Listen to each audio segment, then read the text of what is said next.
ప్రభు నామమున కూడి వచ్చిన మీకందరికీ వందనాలు, శుభములు తెలియజేయుచున్నాం. మన రక్షకుడైన యేసుక్రీస్తు గత దినమంతయు కూడా మనల్ని కాచి కాపాడి మరొక నూతన దినం ఆయన మనకు అనుగ్రహించాడు. ఈ దినమందు దేవుని వాక్యమైన బైబిల్ నుండి ప్రభువైన యేసుక్రీస్తు చేసిన ప్రార్థన గురించి చదివి ధ్యానము చేసుకుందాం. మార్కు సువార్త 14వ అధ్యాయము 32వ వచనము 33వ వచనము మనము చదువుకొని ధ్యానం చేద్దాం.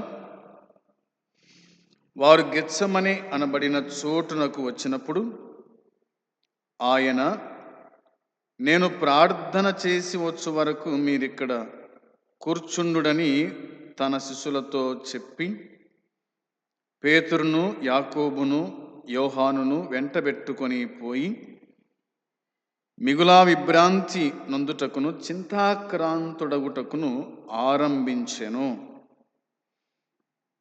చదువుకున్న లేఖన భాగము నిమిత్తమై ప్రార్థన చేసుకుందాము.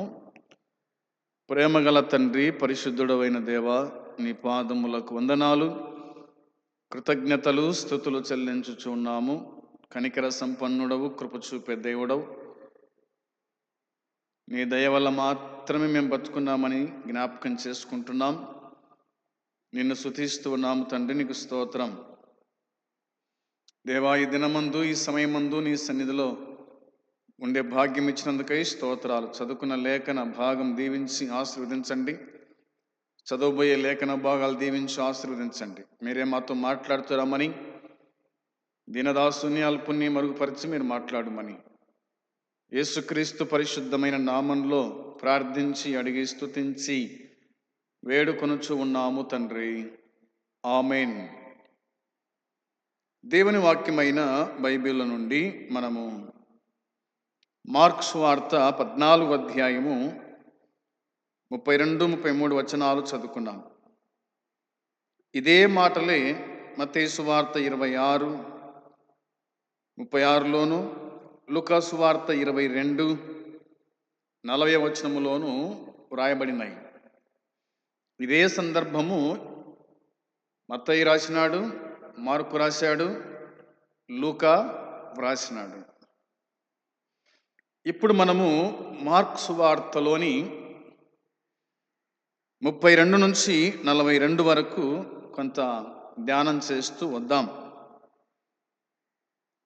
వారు గెత్సెమనే అనబడిన చోటుకు వచ్చినప్పుడు ఆయన, నేను ప్రార్థన చేసి వచ్చు వరకు మీరిక్కడ కూర్చుండుడని తన శిష్యులతో చెప్పి పేతురును, యాకోబును, యోహానును వెంటబెట్టుకొని పోయి మిగులా విభ్రాంతి నొందుటకు చింతాక్రాంతుడగుటకు ఆరంభించెను అని రాయబడింది. గెత్సెమనే తోటలో ప్రార్థన చేసిన యేసుక్రీస్తు గురించి రాయబడింది. యేసుక్రీస్తు ప్రభు ఇక చింతాక్రాంతుడగుటకు, దుఃఖాక్రాంతుడగుటకు మొదలు పెట్టిన మాట ఉంది. కాబట్టి కష్టము, దుఃఖము దాపరించిన సమయంలో యేసు చేసిన ఈ పని విశ్వాసులకు ఆదర్శపాయంగా ఉండాలి అని ప్రభువు తెలియచేశాడు అనేది మనం గుర్తుంచుకోవాలి. ఒకటవదిగా, ప్రార్థన ద్వారా దేవుని వైపు తిరుగుటం. ఏ వ్యక్తి అయితే ప్రార్థన చేస్తాడో ఆ వ్యక్తి దేవుని వైపు తిరుగుతాడు.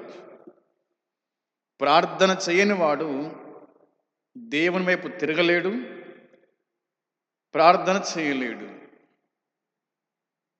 కాబట్టి ప్రార్థన చేసేవాడు దేవుని వైపు తిరుగుతాడు. దేవుని వైపు తిరుగుతూనే తన ప్రార్థనకు జవాబు వచ్చేది అనేది మనం గుర్తుంచుకోవాలి. 32వ వచనం నుండి 35 వరకు వ్రాయబడిన మాటలు అవి. అవునా? కొందరిని వెలుపల పెట్టాడు, కొందరిని లోపలికి తీసుకుని వెళ్ళిపోయాడు. అవునా? నేను ప్రార్థన చేసి వచ్చే వరకు మీరు ఇక్కడ కూర్చుండుడని తన శిష్యులతో చెప్పినాడు. నేను ప్రార్థన చేసి వచ్చేంత వరకు మీరు ఇక్కడ కూర్చోండి అని చెప్పినాడు.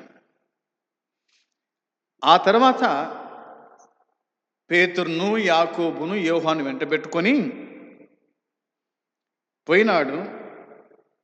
మిగులా విభ్రాంతి నొందుటకు చింతాక్రాంతుడవుటకు ఆరంభించినాడు. మరో స్థలం రాయబడి ఉంటుంది,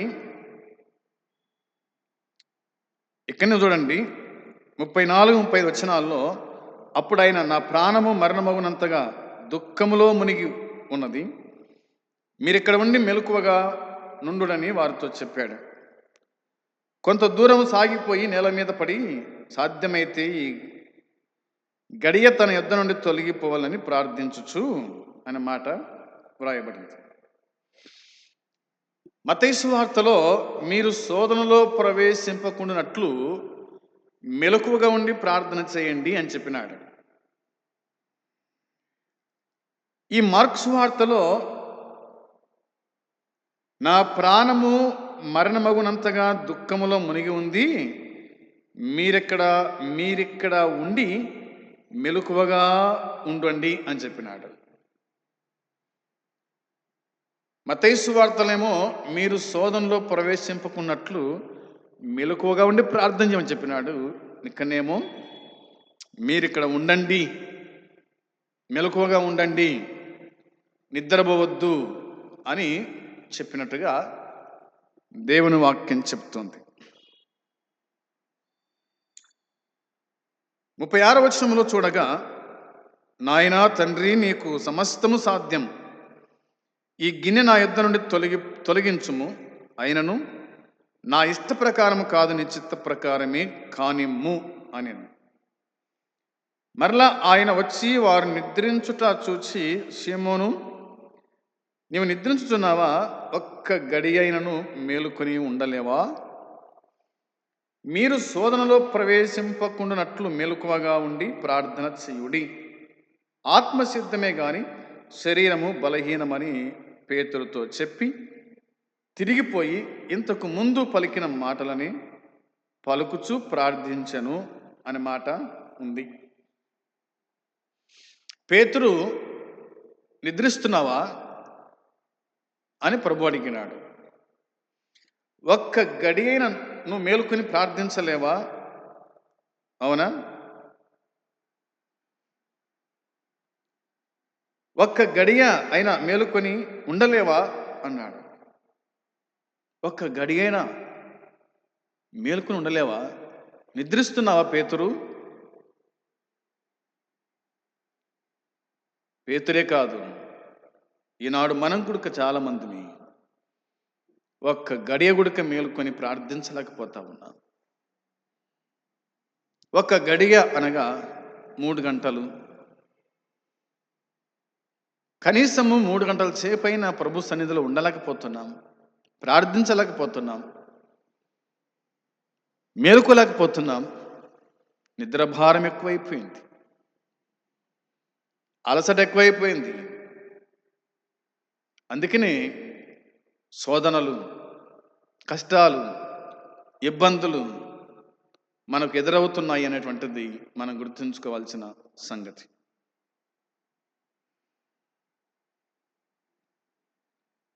సోదరులారా, దేవుని వాక్యం చెప్తున్న మాట అది. మనం యేసు వైపు తిరగాలి, ఆయన వైపు తిరిగి ప్రార్థన చేస్తే మన ప్రార్థన ఆలకిస్తాడు. రెండవదిగా, స్నేహితుల సహాయాన్ని అర్థిస్తూ అనే మాట ఉంది.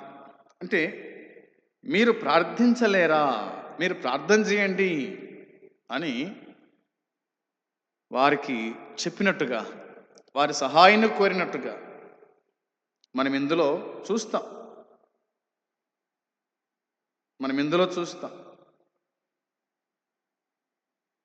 తర్వాత దేవుడు నీ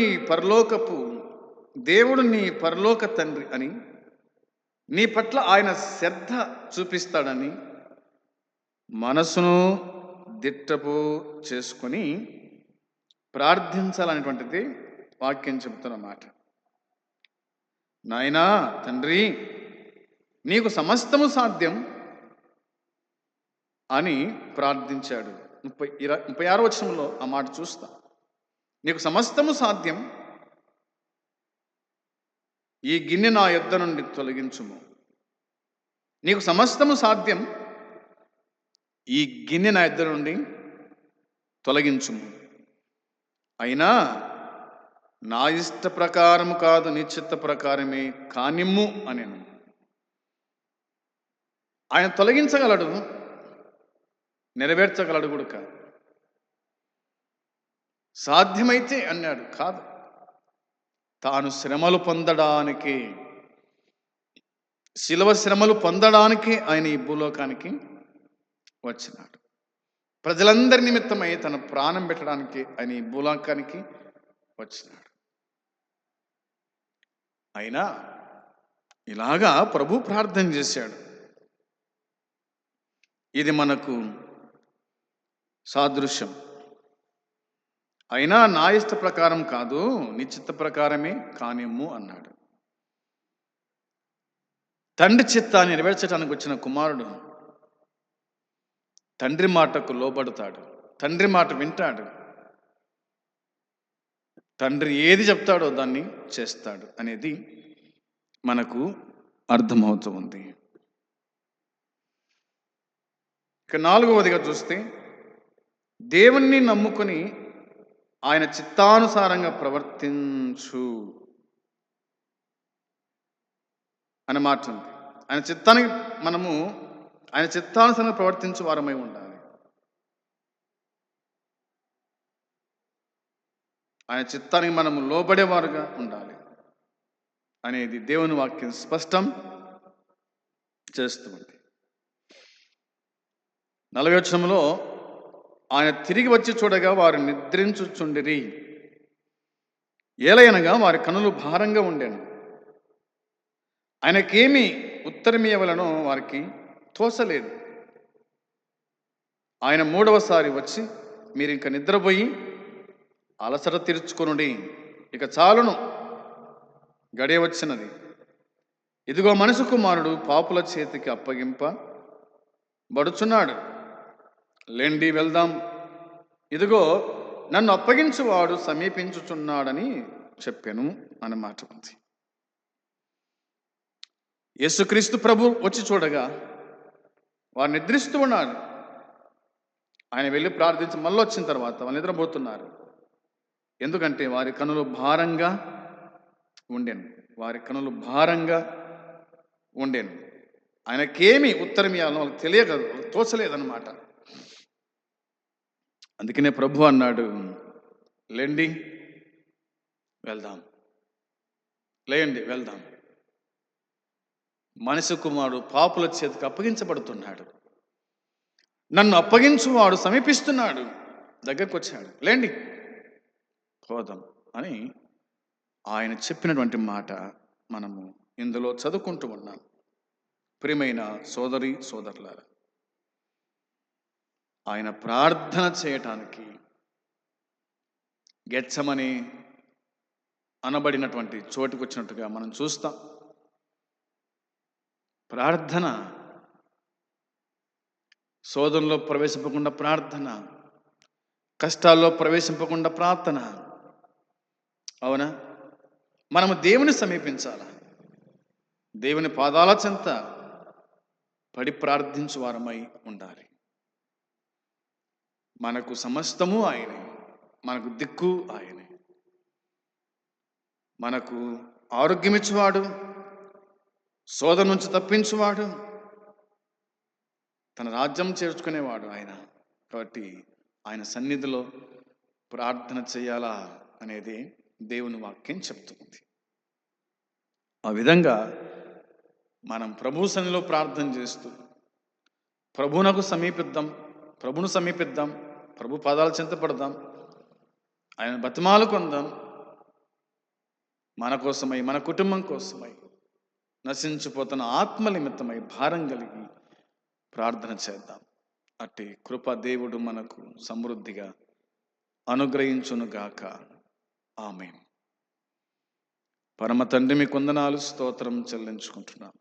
ఈ దినమందు మీరందించిన లేఖన సత్యం దీవించండి, ఆశీర్వదించండి. మీరు మాతో మాట్లాడినందుకు ఈ స్తోత్రాలు. మేము కూడా ప్రార్థన పరులమై మీ సన్నిధిలో ఎదుగుటకు మీ కృప మెండుగా అనుగ్రహించి దర్శించమని, మీ కాపుదల దయచేయమని యేసయ్య నామములో అడిగి వేడుకుంటున్నాము తండ్రి. ఆమేన్.